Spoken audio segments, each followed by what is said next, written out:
Hello friends, स्वागत है आप सभी का आपके यूट्यूब चैनल पे। इस यूट्यूब चैनल पे मैं आपको बीएड के प्रैक्टिकल फाइल्स से रिलेटेड अपडेट देती हूँ कि आपको प्रैक्टिकल फाइल्स कैसे बनानी है, अपने कौन कौन से आपके बीएड में प्रैक्टिकल्स होंगे, इन सब की जानकारी मिलती है। तो चलिए मैं स्टार्ट करती हूँ आज का लेक्चर। आपका जो है action research during internship and its report writing, ये वाली प्रैक्टिकल फाइल मैं आपको बता रही थी। इसके बाकी 2 पार्ट्स मैं अपलोड कर चुकी हूँ, ये इसका 3rd पार्ट है।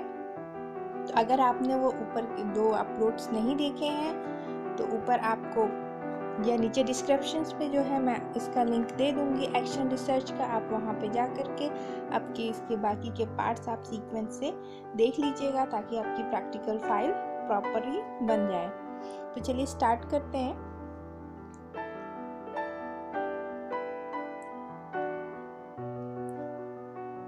ऊपर के जितने भी हमारे 2 पार्ट्स थे, उन 2 पार्ट्स में हमारे पॉइंट नंबर 5 तक के कंप्लीट हो चुका था। इसमें प्रस्तावना और अनुसंधान का अर्थ, शैक्षिक अनुसंधान, शैक्षिक अनुसंधान के प्रकार, क्रियात्मक अनुसंधान, ये 5 पॉइंट्स आपके हो चुके थे। आज का जो टॉपिक जो स्टार्ट होगा फाइल का वो होगा क्रियात्मक अनुसंधान की विशेषताएं। तो चलिए स्टार्ट करते हैं कि क्रियात्मक अनुसंधान की विशेषताएं क्या क्या हैं। हम इसे फाइल में इसी पॉइंट्स के अकॉर्डिंग ही लिखना होगा।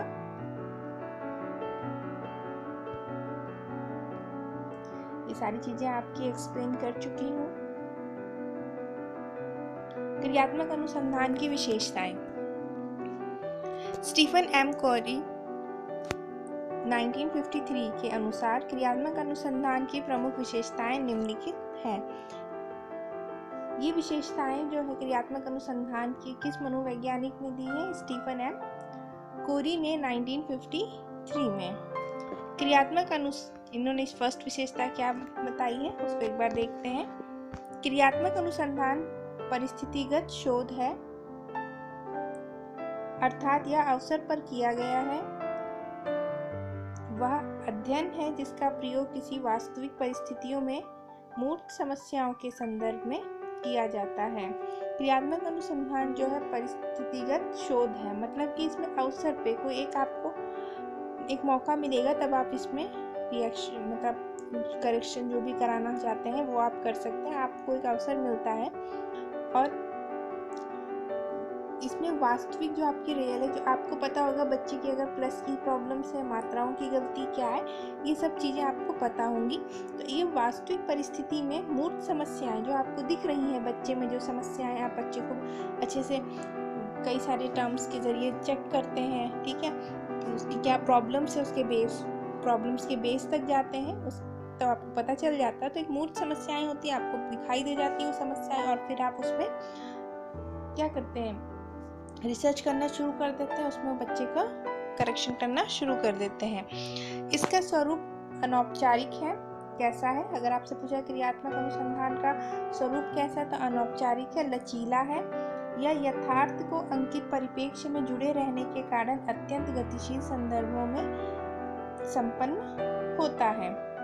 क्रियात्मक अनुसंधान का जो स्वरूप है वो अनौपचारिक है और लचीला है, यानी कि फ्लक्चुएट होता है, यानी कि चेंज होता है, मौके के हिसाब से आप चेंज करते हो। अगर बच्चे को कोई स्टेप बहुत जल्दी समझ में आ जाता है, कोई एक स्टेप ऐसा होगा जिसमें उसे समझने में 5 से 6 बार प्रॉब्लम्स होती हैं, ठीक है, तो आप उसको और टाइम देते हो। ऐसा नहीं है कि आपको 10 दिन के अंदर इसको कंप्लीट, जो भी आपका टाइम पीरियड डिसाइडेड रहता है, तो ऐसा नहीं है कि आप बच्चे को मतलब फोर्सली कहेंगे कि नहीं आपको उसको ऐसे ही करना है, ऐसा कुछ भी नहीं है। तो आप उसको टाइम के अकॉर्डिंग चेंज भी करते हो, ठीक है। ये हमेशा क्या है, गतिशील। इसमें आपको लगातार कॉन्टिन्यूसली जब आप बच्चे के ऊपर वर्क करते रहते हैं तो आपको क्रियात्मक अनुसंधान में वो आपका कंप्लीट होता है। क्रियात्मक अनुसंधान के तहत समस्या का चयन यथार्थ से अत्यंत मूर्त स्तर से होता है, अतः इसका स्वरूप उतना ही स्पष्ट एवं मूर्त रहता है जितना कि स्थानीय परिस्थिति में। क्रियात्मक अनुसंधान में जो भी हम समस्या लेंगे वो हमेशा क्या रहेगी, मूर्त होगी। हमें दिखाई देगा कि बच्चे एक ही गलती बार बार कर रहा है, एक ही चीज़ बार बार कर रहा है, बच्चे एक ही चीज़ को बार बार गलत कर रहे हैं, ठीक है, हमको समझ में आ रहा होता है, ठीक है। तो हमें वो सब चीज़ें क्लियर रहती हैं, हमें वो चीज़ें दिखाई देती कि हाँ यहाँ पे ये चीज़ प्रॉब्लम है, और उसको हम अगर देखें तो हम उसको उसी के अकॉर्डिंग फिर सॉल्व करते हैं। क्रियात्मक अनुसंधान के तहत समस्या का चयन में शोध परिकल्पना, प्रस्तावित कार्य तथा उसके प्रत्याशित परिणामों के रूप में की जाती है अतः इसे परिकल्पना कहते हैं। क्रियात्मक अनुसंधान में जो समस्या का चयन होता है वो परिकल्पना, प्रस्तावित कार्य होते हैं, ठीक है, और उसके जो परिणाम होते हैं, परिणाम को जो रूप होता है वो परिणाम का जो भी रूप होगा, आपका जो भी परिणाम आएगा वो परिकल्पना उसे कहते हैं। क्रियात्मक अनुसंधान का उद्देश्य सामान्यीकरण निर्मित करना होता है। इसके अंतर्गत यदि किसी प्रकार की सामान्यीकरण की स्थिति होती है तो वह भावी परिस्थितियों में संदर्भित होने के कारण ऊर्ध्व सामान्यीकरण होता है। ये भी एक क्रियात्मक अनुसंधान की विशेषता है कि उसका जो उद्देश्य होता है सामान्यीकरण निर्मित करना होता है और इसी सामान्यीकरण के अंतर्गत जो भी स्थिति होती है, उस परिस्थितियां होती हैं, उसी के अकॉर्डिंग हम उसको ऊर्ध्व सामान्यीकरण करते हैं। यह अनुसंधान आत्म मूल्यांकन परक होता है। इसका तात्पर्य यह है कि इससे क्रियान्वयन की अवधि में परिवर्तन एवं इसके प्रभावों का सतत आंकलन शोधकर्ता द्वारा किया जाता है। आत्म मूल्यांकन, खुद से हम उसका अंदर से मूल्यांकन करते रहते हैं, ठीक है। तो इसका तात्पर्य ये होता है कि एक अवधि में क्रियान्वयन के हमारा जो टाइम पीरियड होता है उसी अवधि में हम उसके परिवर्तनों के प्रभावों का हम लगातार मूल्यांकन करते हैं कि हमारा जो एम्स रहा है कि अगर आज क्लास में हमने सर्किल पढ़ाया है, कल पढ़ा रहे हैं, परसों पढ़ा रहे हैं, ठीक है, 3-4 दिन सर्किल चैप्टर अगर हमारा चल रहा है तो हम रेगुलरली ये देखते रहते हैं कि बच्चा कितना सीख रहा है और कहाँ तक सीख रहा है, ठीक है।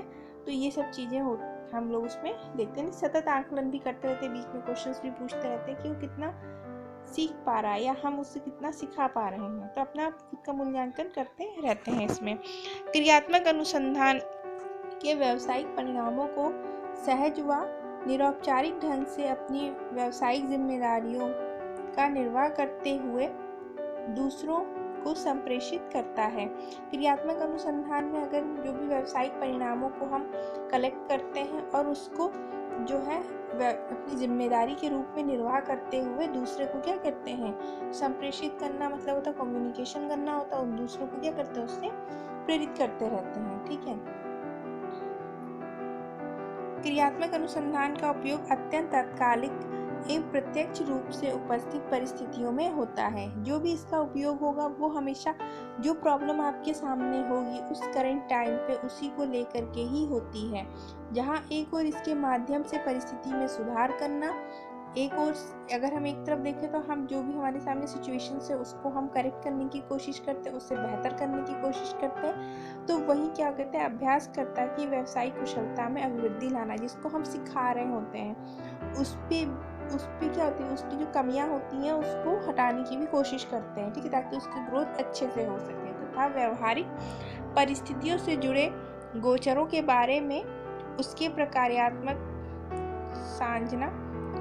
रुझान को बढ़ाना ही महत्वपूर्ण होता है कि जो भी परिस्थितियां होती हैं, जो भी कार्य हम करवा रहे होते हैं उसमें उसका इंटरेस्ट भी बना रहना चाहिए। शिक्षा में क्रियात्मक अनुसंधान का महत्व। अब हम देखेंगे कि हमारे एजुकेशन में इस क्रियात्मक अनुसंधान का क्या महत्व है। क्रियात्मक अनुसंधान का शिक्षा के ढांचे को प्रगतिशील बनाए रखने के लिए विद्यालयों में और विशेषतः शिक्षकों हेतु क्रियात्मक अनुसंधान का विशेष महत्व है। देखिए विद्यालय में तो है ही क्रियात्मक अनुसंधान इम्पोर्टेंट। अगर देखिए शिक्षा के ढांचे में अगर रेगुलर हमें डेवलपमेंट करना है कि शिक्षा अच्छे से मिलती रहे, उसके डेवलप करना, तो विद्यालय में तो करना ही करना है, लेकिन विशेषतः हमें शिक्षकों में करना होता है, क्योंकि शिक्षक जो होते हैं डायरेक्ट टीचर डायरेक्ट बच्चों से इंटरेक्ट करता है, बच्चे डायरेक्ट शिक्षक को जानते हैं। बच्चे विद्यालय में आते जरूर है पढ़ने, शायद प्रिंसिपल और मैनेजर से कभी कभार साल में भी या सिर्फ 2-3 सालों में ही कभी मिलते होंगे, ठीक है, बाय फेस बात होती होगी उनकी, लेकिन टीचर से उनका कॉन्टिन्यूसली वो होता रहता है, बातचीत होती रहती है, ठीक है, बच्चों से कॉन्टिन्यूसली वो बात करते रहते हैं, ठीक है, तो इंटरेक्शन होता रहता है बच्चे और टीचर्स के बीच में, टीचर्स उनसे बात करते हैं, बच्चे उनसे बात करते हैं, प्रॉब्लम्स रहती तो आप आमने सामने उसको डिस्कस करते हैं। तो अगर देखा तो विशेषतया शिक्षकों, इसीलिए शिक्षक लिखा हुआ है यहाँ पे, शिक्षक हेतु क्रियात्मक अनुसंधान का विशेष महत्व है। संक्षेप में क्रियात्मक अनुसंधान के शैक्षिक महत्व को अग्रलिखित रूप से स्पष्ट किया जा सकता है। अगर हम देखें तो क्रियात्मक अनुसंधान का शैक्षिक रूप से हम कई पार्टों में इसके महत्व को बता सकते हैं। चलिए स्टार्ट करते हैं। शिक्षा के क्षेत्र में कहाँ है। विद्यालय की कार्यशैली में वांछित सुधार लाना, यानी विद्यालय की कार्यशैली में वांछित सुधार लाना क्रियात्मक अनुसंधान की सहायता से शिक्षक, प्रधानाचार्य, प्रबंध और निरीक्षक करना होता है। क्रियात्मक अनुसंधान में जो होता है, आपके शिक्षक, प्रधानाचार्य, प्रबंध, निरीक्षक जो भी होते हैं उनकी सहायता करना उसका मेन काम होता है। क्रियात्मक अनुसंधान में हम ये चीज़ें सीखते हैं कि कैसे हमें प्रबंध करना है, कैसे प्रधानाचार्य को अपने कार्यों में सुधार लाना, शिक्षक कैसे लेके आते हैं, उनकी कार्यशैली में जो सुधार की जरूरत होती है उसमें इसके जरिए हम जान लेते हैं। विद्यालय में व्याप्त यांत्रिकता और स्वच्छवादिता को स्पष्ट करना। विद्यालय में व्याप्त यांत्रिकता, प्रायः विद्यालयों में पहले से चली आ रही शिक्षण विधियां एवं शिक्षा के सिद्धांतों के आधार पर ही शिक्षा दी जाती है।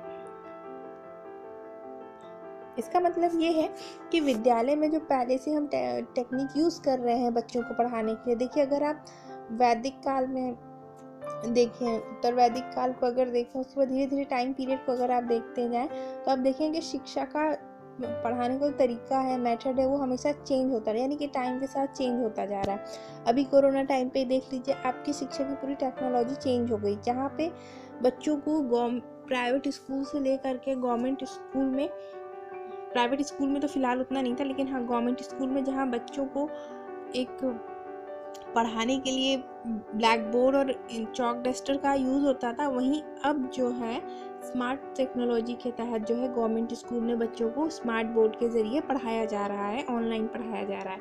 कभी किसी ने सोचा नहीं था कि ये डेवलपमेंट 4-6 महीने में हो जाएगा।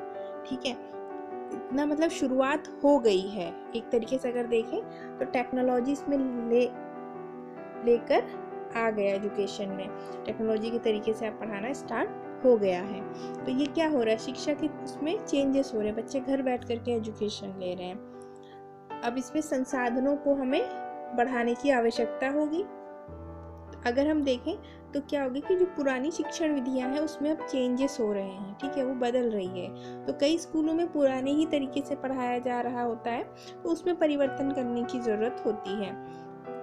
और कभी कभी शिक्षक इसमें किसी भी प्रकार का परिवर्तन नहीं कर पाता, किंतु उसमें आशय क्रियात्मक परिवर्तन नहीं कर पाता है और यांत्रिकता, रूढ़िवादिता का वातावरण समाप्त हो जाता है। इसमें जैसे जैसे चेंजेस आएंगे, क्रियात्मक अनुसंधान में हम प्रॉब्लम्स के अकॉर्डिंग अपने सॉल्यूशंस बनाते हैं। ठीक है, जो भी प्रॉब्लम्स होती हैं उसी के अकॉर्डिंग सॉल्यूशन बनाते हैं। जैसे कि अभी मार्च में जब लॉकडाउन हुआ था तो एजुकेशन सिस्टम, लोग स्कूल जा कर के पढ़ते थे लेकिन अब घर पे पढ़ रहे हैं। तो क्या हुआ, जो पहले से चली आ रही जो रूल्स थे या स्कूल जा कर के आप पढ़ेंगे, उसकी जगह क्या आप बच्चे घर में पढ़ रहे हैं। ठीक है, घर में बैठ कर के ऑनलाइन उनको पढ़ाया जा रहा है। तो ये क्या हो रहा है कि जो पुरानी रूढ़िवादिता है उसको समाप्त हो रहा है धीरे धीरे। अगर वातावरण को इससे देखा जाए तो थोड़ा सा चेंज हो रहा है। ठीक है, हाँ ये बात तो है कि कुछ पेरेंट्स अफोर्ड नहीं कर पा रहे हैं, लेकिन एक तरीके से देखा जाए तो स्टार्टिंग हो गई है। शिक्षकों, प्रधानाचार्य, प्रबंधकों एवं निरीक्षकों में वैज्ञानिक दृष्टिकोण विकसित करने में सहायक है। अगर ये देखा जाए तो क्रियात्मक अनुसंधान जो प्रधानाचार्य, प्रबंधकों, निरीक्षकों में वैज्ञानिक दृष्टिकोण विकसित करने में सहायक होता है। वैज्ञानिक दृष्टिकोण आइए समझते हैं। क्रियात्मक अनुसंधान के द्वारा शिक्षक, प्रधानाचार्य, प्रबंधक, निरीक्षकों आदि में वैज्ञानिक दृष्टिकोण का विकास होता है। ये व्यक्तिगत स्वार्थी को भुला करके विद्यालयों की प्रगति की ओर विशेष ध्यान देता है। देखिए इसमें क्या होता है कि हर एक चीज़ का डेवलपमेंट किया जा रहा है। ठीक है, इसमें इंसान अपने पर्सनल स्वार्थ को साइड में रख करके सबके विकास पे इसमें विशेष ध्यान दिया जाता है, कि विद्यालय की प्रगति पर विशेष ध्यान दिया जाता है। कि ये नहीं कि सिर्फ प्रिंसिपल का ही फ़ायदा हो रहा है, सिर्फ टीचर्स का ही फ़ायदा हो रहा है या मैनेजमेंट को ही फ़ायदा मिल रहा है, ऐसा कुछ नहीं है। पर्सनल स्वार्थ को इसमें भुला करके पूरे विद्यालय की प्रगति पर विशेष ध्यान दिया जाता है। विद्यालय के सर्वोन्मुखी विकास के लिए विद्यालय की क्रियाओं को प्रभावकारी आयोजन। विद्यालय में शिक्षक, प्रधानाचार्य एवं अन्य संबंधित व्यक्ति क्रियात्मक अनुसंधान के द्वारा विद्यालय की समस्याओं का विधिवत अध्ययन करते हैं और उनके समाधान के लिए नवीन ज्ञान खोज निकालते हैं। ये हर क्षेत्र के विद्यार्थियों का समुचित विकास करने के लिए विद्यालय की क्रियाओं को प्रभावशाली ढंग से आयोजित करते हैं। क्रियात्मक अनुसंधान में विद्यालय की सर्वोन्मुखी विकास पर विशेष ध्यान दिया जाता है, यानी कि हर एक पार्ट का आप डेवलपमेंट करते हो। शिक्षक, प्रधानाचार्य या उससे संबंधित कोई भी व्यक्ति हो या व्यक्ति हो, चाहे स्टाफ की ही बात क्यों ना हो जाए, इसमें व्यक्ति के क्रियात्मक अनुसंधान द्वारा विद्यालय की समस्याओं का एक सिस्टमैटिक तरीके से अध्ययन किया जाता है। फिर उसका समाधान करने के लिए हम अपने नए ज्ञान के जरिए उस समस्या का समाधान निकालते हैं। और हर क्षेत्र का विद्यार्थी होता है, हर क्षेत्र में आर्ट्स, कॉमर्स, साइंस, ठीक है, middle class family, upper class family के जो बच्चे होते हैं, लोअर क्लास फैमिली के होते हैं, सारे स्टूडेंट्स, ठीक है, इनसे रिलेटेड जो बच्चे होते हैं वो सारे स्टूडेंट्स का हम डेवलपमेंट करते हैं, ठीक है। और विद्यालय की क्रियाओं को हम इसमें प्रभावशाली तरीके से आयोजित करते हैं कि विद्यालय में जो सिस्टम चेंज कर देते हैं हम, ताकि डेवलपमेंट सबका हो सके। नेक्स्ट है शिक्षकों को आपसी सहयोग बढ़ाने में एवं सहानुभूतिपूर्ण कार्य करने की भावना का विकास करना। एक स्कूल की पहचान उसके टीचर्स से होती है। अगर टीचर्स के आपस में अच्छे से कम्युनिकेशन नहीं है तो स्कूल उतने अच्छे से ग्रोथ नहीं करता है, ठीक है। तो ये ज़रूरी होता है कि एक शिक्षक दूसरे शिक्षक का सहयोग करे, ठीक है। इसको देखते हैं, ये पॉइंट क्या है कि विद्यालय क्रियात्मक अनुसंधान का कार्य शिक्षक, प्रधानाचार्य, प्रबंध निरीक्षक आदि सभी लोग मिलजुल करके कार्य करते हैं, जिसके परिणाम स्वरूप उनके सहयोग से सहानुभूति की भावना विकसित होती है। चाहे आपका विद्यालय में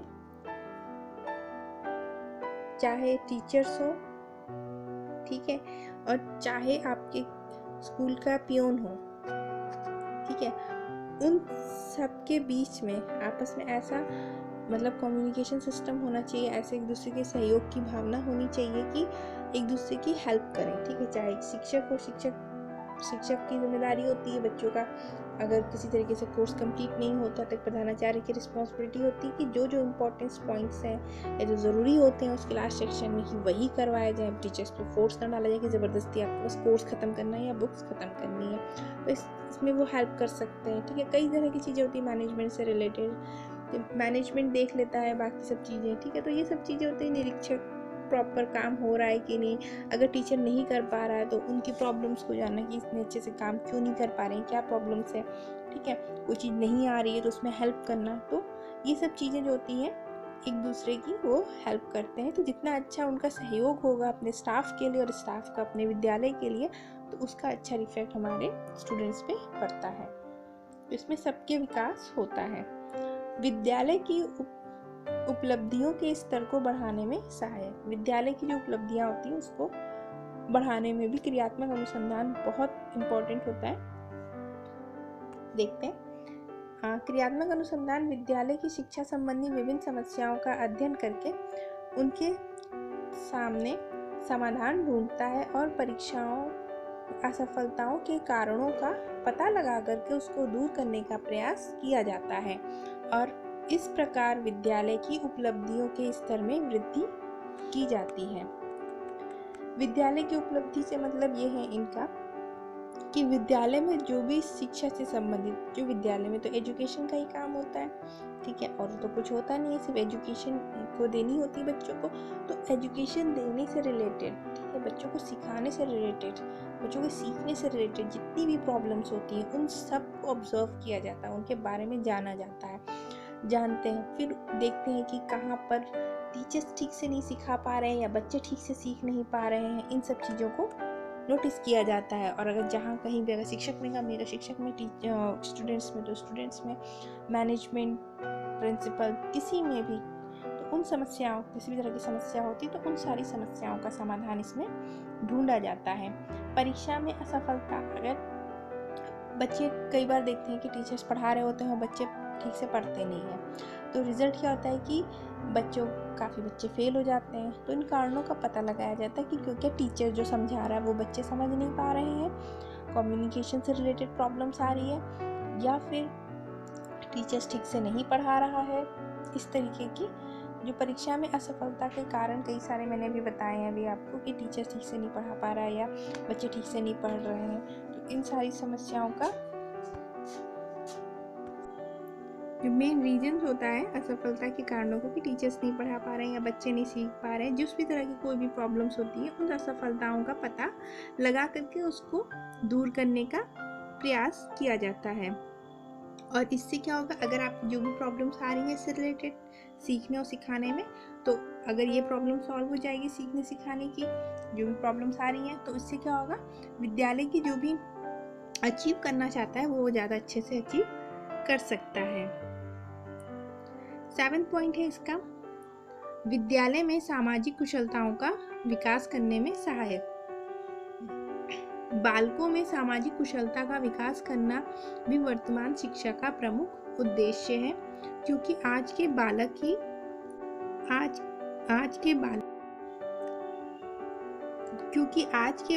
ही कल के कर्णधार है, अतः उनकी कुशलता, सामाजिकता एवं नागरिकता का विकास करना आवश्यक है। यह कार्य विद्यालय की सफलतापूर्वक कर सकता है। क्रियात्मक अनुसंधान के द्वारा ही इस कार्य में काफी सहायता मिलती है। आइए इस पॉइंट्स को समझते हैं कि क्या है। विद्यालय में सामाजिक कुशलता का विकास करने में सहायक। सामाजिक कुशलता जो सोशल से रिलेटेड होती है, आसपास की जो दुनिया होती है, हमारे रिलेटिव्स वगैरह। विद्यालय में भी अगर बात करें तो बाहर की जो दुनिया होती है विद्यालय की चार दीवारी से बाहर, तो उसकी सामाजिक हो गई है, ठीक है। अगर हम बात करें तो बालक में सामाजिक कुशलता का विकास करना भी वर्तमान शिक्षा का प्रमुख उद्देश्य है। पता चला बच्चों को काफ़ी अच्छी नॉलेज है, हर चीज़ आती है, लेकिन जैसे ही वो बाहर अपने टीचर्स या फैमिली के अलावा किसी थर्ड पर्सन से मिलता है, ठीक है, थर्ड सोसाइटी कह सकते हैं या कुछ भी कह सकते हैं आप उसको, थर्ड पर्सन या थर्ड सोसाइटी, उनसे जब मिलता है या बात करता है तो उसे हिचक महसूस होती है, वो उतने अच्छे से उनके साथ कंफर्टेबल नहीं होता है, ठीक है। तो इस तरह की प्रॉब्लम भी आजकल बच्चों में बहुत देखी जाती है कि बच्चे सामाजिक कम रहते हैं, ठीक है। तो ये चीज़ें आज की एजुकेशन में शामिल की गई है, क्योंकि आज के बालक ही कल के कर्णधार हैं। अगर आप सिर्फ अपने घर के तक ही रहेंगे तो आपके बगल में क्या हो रहा है आपको कुछ पता ही नहीं है, तो ये चीज़ तो गलत है कि नहीं। आपको इतना जागरूक होना चाहिए कि आपके आसपास सोसाइटी में क्या हो रहा है, और उसको कुछ गलत हो रहा है तो उसके प्रति आपका जागरूक होना भी ज़रूरी है। तो इसी तरह की चीज़ें जो होती हैं हम बच्चों को सिखाते हैं, ठीक है। तो क्योंकि आज के बालक, चूँकि आप बच्चे जब समाज में जाएंगे तो उन्हें अपने किताबी ज्ञान से हट करके ही जीना होता है, ठीक है। अतः इस चीज़ों में उनकी कुशलता लाना, सामाजिकता, नागरिकता का विकास करना, कि वो अच्छे से समाज के सामने कम्युनिकेशन कर सके, वो रिलेटिव्स आते हैं उनसे बात कर सके, कैसे बिहेव करना है, कैसे उनसे बात करनी है, कब क्या बात कहनी, ये सब चीज़ें हम उन्हें बच्चों को अपनी एजुकेशन के ज़रिए छोटी चीज़ें सिखाते हैं। ये तो उनके बिहेवियर में कुशलता लाना होता है। सामाजिकता, जो चीज़ें उन्होंने प्लस माइनस इंटू डिवाइड मास में सीखा होता है, या कुछ भी कॉन्सेप्ट उन्होंने सीखा होता है, उनको अपने प्रैक्टिकल लाइफ में वो यूज़ कर सकें, उसको लगा सकें, ठीक है, मोल भाव कर सकें, इस तरह की चीज़ें। नागरिकता, अपनी जिम्मेदारी उन्हें पता हो कि उन्हें कब क्या चीज़ करनी है, उनकी क्या रिस्पॉन्सिबिलिटी, एक अच्छा नागरिक कब बनेंगे, ठीक है। इस तरह की जिम्मेदारियां जो होती हैं आजकल स्कूलों के ऊपर ही होती है, और उन्हें बच्चों को ये सब चीज़ें सिखानी होती हैं कि अगर आप सड़क में चल रहे हैं तो आप कैसे चलो, एक नागरिक को सड़क की किस साइड चलना चाहिए, किस साइड नहीं चलना चाहिए, यातायात के क्या नियम है, ठीक है, आपके क्या अधिकार हैं, ये सब चीज़ें उनको बच्चों को बताई जाती है। और यही कार्य अगर विद्यालय सफलतापूर्वक कर सके, इसमें जो होता है क्रियात्मक अनुसंधान बहुत सहयोग करता है। नेक्स्ट है विद्यालय की समस्याओं का समाधान। वर्तमान समय में शिक्षा के क्षेत्र में शिक्षण, प्रशिक्षण, अनुशासन एवं पुस्तकालय के विभिन्न उपयोग आदि से संबंधित विभिन्न प्रकार की समस्याएं उत्पन्न होती हैं। क्रियात्मक अनुसंधान द्वारा इस समस्या का समाधान ढूंढ निकाला जाता है। विद्यालय में भी अनेक प्रकार की समस्याएं होती हैं, ठीक है। तो विद्यालय की जो समस्याएं होती हैं उनको समाधान करना होता है। तो प्रेजेंट टाइम में अगर देखा जाए तो शिक्षा के क्षेत्र में शिक्षण, प्रशिक्षण, अनुशासन, पुस्तकालय, बहुत सी चीज़ें, लाइब्रेरी यूज़ होती हैं, ठीक है। डिसिप्लिन बच्चों में लाना, शिक्षण की जो टेक्नोलॉजी होती है, जो टेक्नोलॉजी यूज़ करो कितनी सक्सेसफुल है, इन सब समस्याओं से जो भी इन सब चीज़ों से जो भी प्रॉब्लम्स क्रिएट्स होती हैं उनका सोल्यूशन निकालना, इन सब में हमारी क्रियात्मक अनुसंधान बहुत हेल्प करता है। नेक्स्ट है 9 पॉइंट, देश की प्रगति में सहायक। किसी भी देश की प्रगति उसकी शैक्षिक प्रगति पर निर्भर करती है। ये आप सभी को पता है कि अगर यहाँ पे जितने ज़्यादा लोग एजुकेटेड होंगे, ठीक है, तो उन्हें लोग बेवकूफ़ कम बना पाएंगे। अगर मैं आपको डेली एग्जाम्पल्स के तौर पे बताऊं तो हमारे देश की 60 से 70% आबादी जो है वो एग्रीकल्चर में लगी हुई है, ठीक है। बाकी अगर हम बात करें 30 to 20% ही या तो एजुकेटेड है या तो किसी न किसी उसमें अदर्स कार्य पे लगे हुए हैं। 60 से 70% जो भी लोग एजुकेशन सिस्टम पे एग्रीकल्चर में हैं, इनमें से न जाने कितने लोगों को लोग उल्लू बना देते हैं या बेवकूफ़ बना देते हैं, ठीक है। अब बात तो नहीं करना चाहिए, लेकिन अगर पॉलिटिक्स में अगर देखें तो चुनाव से पहले, ठीक है, जब सरकार बनने से पहले तरह तरह के वादे किए जाते हैं। हर सरकार आती है, हर तरह के वादे करती है, उसमें से वो कितना % कंप्लीट करते हैं ये आज तक के कोई भी चीज़ का ब्यौरा नहीं मांगता है।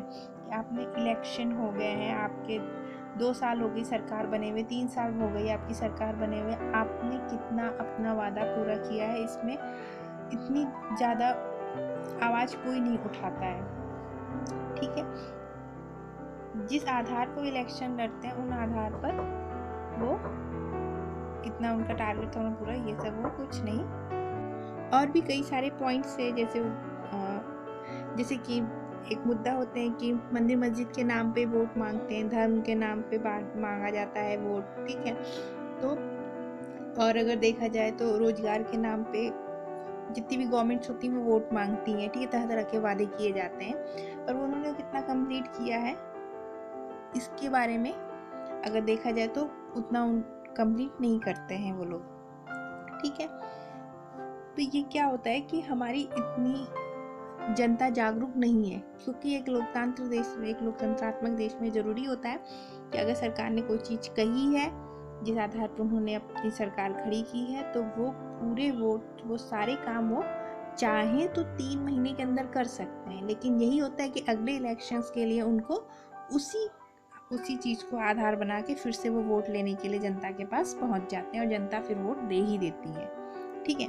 तो ये एक तरीके से प्लानिंग किया हुआ वो सब रहता है कि ऐसे करना है। तो ये तो गवर्नमेंट की बात हो गई है। तो ये सब क्यों हो रहा है? क्योंकि हमारे देश में एजुकेशन को उस लेवल पर नहीं रखा जा रहा है कि बच्चे खुद जवाब कर सकें या बच्चे इस तरीके से कह सकें। तो ये हमारा एजुकेशन सिस्टम है जो कहीं ना कहीं देश की प्रगति को रोकता है।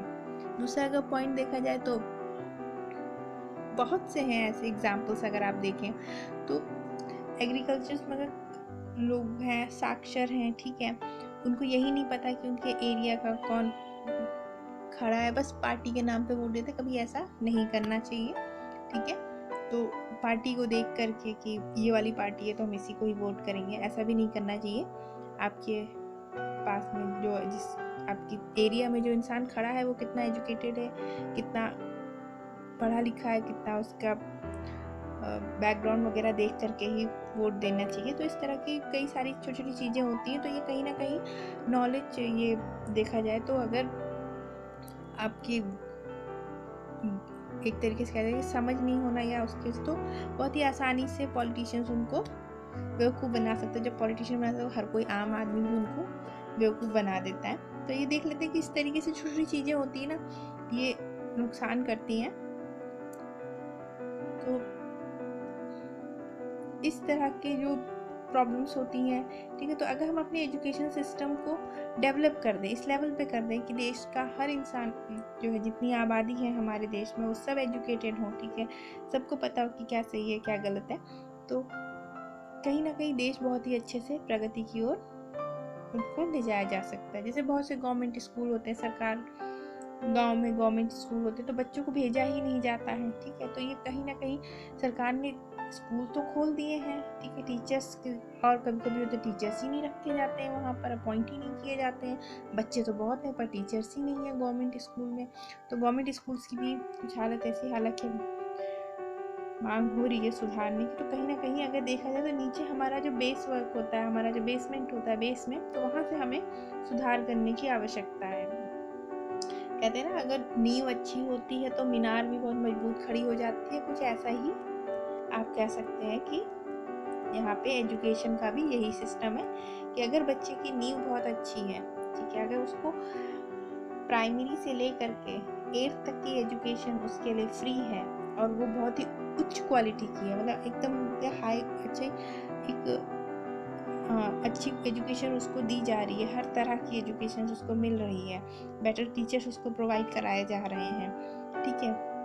तो आप खुद सोचिए कि एजुकेशन सिस्टम कहाँ से कहाँ पहुँच सकता है, ठीक है। तो इस तरीके से अगर देखा जाए तो ये सारी जो समस्याएं होती हैं शिक्षा की प्रगति से रिलेटेड, ठीक है, उन सबको दूर करना आवश्यक होता है। एवं नवीनतम व उपयोगी शिक्षण विधियों को ढूंढ निकालना, नई नई टेक्नोलॉजी यूज़ करना। अभी गांव के जो स्कूल्स होते हैं, ठीक है, जैसे आपके सिटी में जो स्कूल्स है, वहाँ पे गवर्नमेंट स्कूलों में प्रोजेक्ट स्मार्ट बोर्ड लगे हैं, पर वहाँ के टीचर्स को यूज़ ही करना नहीं आता। अगर आप देखेंगे, अगर सर्वे किया जाए तो स्मार्ट बोर्ड वहाँ पर शायद ही पूरे 100 में से 10% टीचर्स को ही चलाना आ जाए तो बहुत बड़ी बात है। स्मार्ट बोर्ड प्रॉपरली नहीं चला पाते हैं, तो वो कहीं ना कहीं जो टीचर्स अपॉइंट्स किए जाते हैं वो टेक्नोलॉजी से अपडेट नहीं किया जा रहा है, जिसकी वजह से क्या है, उसका सीधा इफेक्ट बच्चों की एजुकेशन पे पड़ रहा है, ठीक है, बच्चों का बेस खराब हो रहा है। तो ये सब छोटी छोटी चीज़ें होती हैं, मतलब बहुत बड़ी चीज़ें हैं ये तो भाई। तो देखा जाए तो शिक्षण की जो विधियाँ आजकल यूज़ हो रही है, 3D स्ट्रक्चर पे पढ़ाना, तो गांव के साइड में अगर देखिए जाए, जो विलेज एरिया होते हैं, रूरल एरिया होते हैं, ठीक है, आपके विलेज साइड में, तो वहाँ पर इस तरह का डेवलपमेंट कम देखने को मिलता है। वहाँ तो शायद ही स्मार्ट बोर्ड आपको मिल जाए देखने को, ठीक है। सिटी में और आपकी राजधानी वगैरह में तो मिल भी जाएगा, पर वहाँ पर विलेज एरिया में बहुत ही ना के बराबर ही मिलेंगे आपको, ठीक है। चलिए, ये तो मैंने आपको बता दिया कि ये शिक्षण विधियाँ को कैसे, उसमें नई नई तरह की शिक्षण विधियाँ, तो इसमें जो रिलेटेड प्रॉब्लम्स होती हैं उन सबको सॉल्व करना होता है। क्रियात्मक अनुसंधान के पद अगर देखे जाए, क्रियात्मक अनुसंधान के कौन कौन से पद हैं, तो क्रियात्मक अनुसंधान के निम्नलिखित पद या सोपान है। कभी कभी पद की जगह यहाँ पे सोपान पूछ लेगा, दोनों का मतलब सेम ही है, ठीक है, चाहे आपसे सोपान पूछे चाहे पद पूछे, दोनों का मतलब, सॉरी, यहाँ पे सोपान होगा, ठीक है, ना होगा सोपान, ठीक है, चाहे सोपान हो पद, तो दोनों एक ही चीज होते हैं। तो कई है, आइए देखते हैं कि क्या क्या है। प्रयोग क्रियात्मक अनुसंधान, जिसका प्रयोग क्रियात्मक अनुसंधान करता है और एक प्रयोजना में एक से अधिक परिकल्पनाएं हो सकती हैं, यानी एक प्लानिंग में कोई जरूरी नहीं है कि हम एक ही सामग्री का यूज़ करें, हम बहुत सी चीज़ें यूज़ कर सकते हैं, हम डिफरेंट तरह की टेक्निक यूज़ कर सकते हैं, विभिन्न मेथड यूज़ कर सकते हैं टीचर्स, ठीक है, और रियल जो प्रैक्टिकल बेस एग्जाम्पल्स हैं उनको ले सकते हैं, डाटा कलेक्ट कर सकते हैं, रिजल्ट्स को देख सकते हैं कि पिछला रिजल्ट्स। तो चलिए अब देखते हैं कि अलग अलग परिकल्पनाएं जो हम यूज़ करेंगे कौन कौन सी हैं। सामग्री, क्रियात्मक अनुसंधान में किन किन उपकरणों, तकनीकी आदि की आवश्यकता पड़ेगी, उनका लेखा जोखा इसके शीर्ष के अंतर्गत लिखा जाता है। क्रियात्मक अनुसंधान में हम कौन कौन सी उपकरणों का या कौन कौन सी टेक्नोलॉजी यूज़ कर रहे हैं, इन सबको एक जगह, जिनकी हमें आगे फ्यूचर में आवश्यकता पड़ेगी, तो उसको हम एक जगह लिख करके नोट कर सकते हैं, ठीक है। और जो हमारी इसमें सबसे मेन ज़रूरत होगी वो हम पहले लिख सकते हैं, वो सामग्री हम पहले लिखेंगे। विधि का अगर प्रयोग किया जाए तो विधि से तात्पर्य है इसका विधि से तात्पर्य है कि प्रयोग को किस प्रकार से किया जाए कि प्रयोगकर्ता किन किन सोपानों से गुजरेगा, वह किन किन व्यक्तियों से संपर्क करेगा और किन किन विधियों का प्रयोग समाधान तक पहुंचने के लिए करेगा।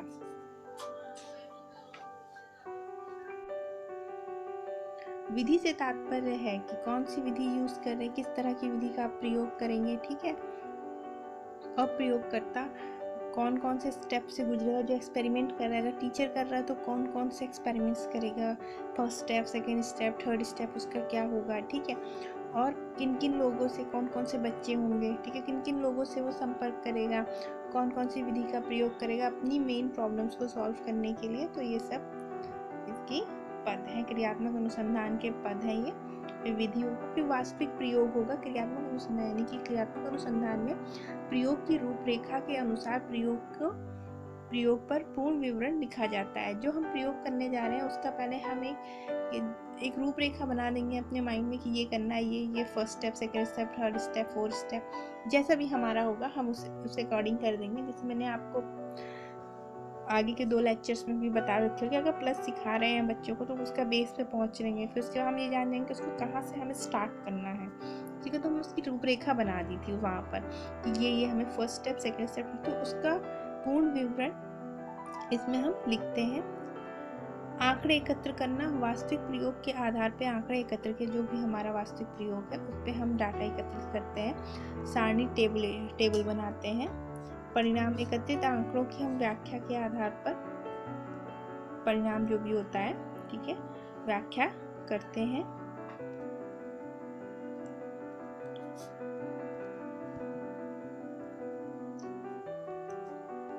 तो इसके आगे के जो पॉइंट्स होंगे, ठीक है, इसको मैं आपको नेक्स्ट वीडियो में बताऊंगी। आज का वीडियो बस यहीं तक के था। अगर इस वीडियो से रिलेटेड या किसी वीडियो से रिलेटेड कोई भी प्रॉब्लम्स हो तो आप नीचे कमेंट सेक्शन में पूछ सकते हैं। मैं कोशिश करूँगी कि आपकी उन प्रॉब्लम्स को लेकर के अलग से एक वीडियो बना दूँ। Thank you.